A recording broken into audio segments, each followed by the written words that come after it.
अब हम स्टूडेंट्स यहाँ देखते हैं होमोजेनियस कैटालिसिस के बारे में कि होमोजेनियस कैटालिसिस क्या होता है।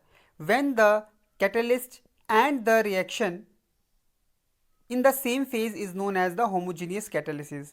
जब कैटलिस्ट और हमारे रिएक्टेंट्स और प्रोडक्ट्स सभी के सभी एक ही फेज में होंगे, ठीक है, तो उसको बोला जाता है होमोजेनियस कैटालिसिस।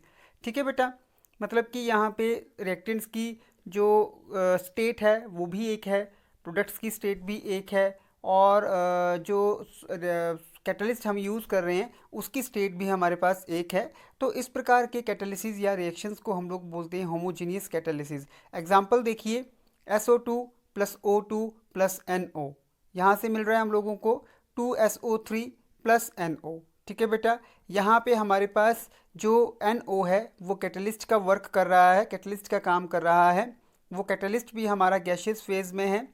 ऑक्सीजन जो है वो भी हमारा गैशियस फेज में है। सल्फ़र डाइऑक्साइड जो है वो भी हमारा गैशियस फेज में है। और उसी प्रकार से जो आगे प्रोडक्ट्स बन रहे हैं 2SO3 सल्फ़र डाइऑक्साइड, वो भी गैशियस फेज में है, और जो NO हमारा जो कैटलिस्ट था वो भी गैशियस फेज में वापस हम लोगों को रिएक्शन ख़त्म होने के बाद मिल गया है। तो स्टूडेंट्स, इस रिएक्शन से हम लोगों को ये दिख रहा है, अगर हमारे पास सारे के सारे रिएक्टेंट्स और प्रोडक्ट्स और साथ में जो कैटलिस्ट हम लोगों ने यूज़ किया है, अगर वो सभी के सभी एक ही फेज़ में होते तो उसको हम लोग बोलते हैं होमोजीनियस कैटलिस्ट। अगर यहाँ पे हम लोग सारे के सारे फेजेस को सॉलिड में कन्वर्ट कर दें या सॉलिड में हो, तब भी कहते हैं हम इसको होमोजीनियस कैटालिसिस या होमोजीनियस कैटलिस्ट कहेंगे। ठीक है स्टूडेंट्स, तो मुझे लगता है बेटा अब आपको क्लियर हो गया है कि होमोजीनियस कैटालिसिस क्या होता है। अपने नेक्स्ट छोटे से वीडियो में हम देखेंगे हेट्रोजीनियस कैटालिसिस क्या होता है। तो चलते हैं आगे।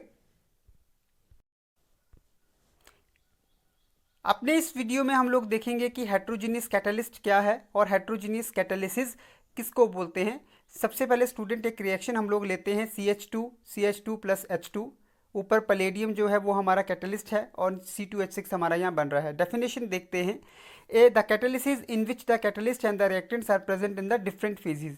ऐसी कैटलिस्ट जिसमें कैटलिस्ट और जो रिएक्टेंट्स हैं रिएक्शन में आपको दिख रहा है, जब अलग अलग फेजेस में प्रेजेंट होते हैं तो उनको हम लोग बोलते हैं हेट्रोजीनियस कैटालिसिस। और जो हेट्रोजीनियस कैटालिस्ट है हमारा, जो कि यहाँ पे आपको डायग्राम में दिखा रहे हैं, जनरली एक सॉलिड हो सकता है, और जो रिएक्टेंट्स हैं हमारे वो या तो गैसेस हो सकती हैं या तो लिक्विड हो सकते हैं। सॉलिड कैटालिस्ट जो है जब हम इस रिएक्शन मिक्सचर में डालेंगे तो ये रिएक्शन सिस्टम में जो है वो डिज़ोल्व नहीं करता है। ठीक है, इनफैक्ट रिएक्शन जो है वो सॉलिड के कैटलिस्ट के सरफेस के ऊपर होती है, जैसा कि आपको इस डायग्राम में एलेबोरेट करके दिखाया है। और जो जो रिएक्शंस हमारी इस प्रकार से होती हैं उसको हम लोग सरफेस रिएक्शन कहते हैं। हेट्रोजीनियस कैटालिसिस जो है वो सॉलिड कैटलिस्ट के द्वारा की जाती हैं, और उसमें निम्नलिखित जो स्टेप्स आते हैं। पहला स्टेप ये है कि रिएक्टेंट मॉलिक्यूल्स जो हैं वो सॉलिड के सरफेस के ऊपर जाके क्या करेंगे, एड्जॉर्ब कर जाएंगे, जैसा कि आपको दिख रहा है।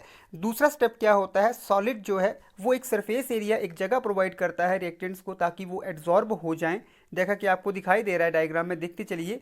और जो रिएक्टेंट्स की एड्जॉर्प्शन जब सरफेस के ऊपर होती है तो रिएक्टेंट्स और एड्जॉर्बेट के बीच में केमिकल बॉन्ड्स बन जाते हैं। सॉलिड के सरफेस के ऊपर एक केमिकल बॉन्ड हमारा वहाँ पे बन जाएगा, और इससे क्या होता है, रिएक्टेंट्स के जो बॉन्ड्स हैं वो टूट जाते हैं, ऑब्वियस सी बात है। तीसरे स्टेप में क्या होगा, रिएक्टेंट्स जो हैं बॉन्ड टूटने के बाद हमारे प्रोडक्ट्स में कन्वर्ट हो जाएंगे, और वो प्रोडक्ट भी हमारे उसी सॉलिड के सरफेस के ऊपर रहेंगे। अब ये जो प्रोडक्ट मॉलिक्यूल्स बने हैं, प्रोडक्ट मॉलिक्यूल्स बनने के बाद ये सॉलिड के सरफेस को छोड़ के वहाँ से चले जाएंगे, यानी कि डिसऑप्शन हो जाएगी, और इस प्रकार से प्रोडक्ट मॉलिक्यूल जो है वो गैशियस फेज में वापस चला जाएंगे। तो ये स्टूडेंट हेट्रोजीनियस कैटालिसिस का एक छोटा सा एग्जाम्पल था, पूरा बताया गया था कि हेट्रोजीनियस कैटालिसिस क्या होता है। I hope you will understand this. Thank you students, have a nice day.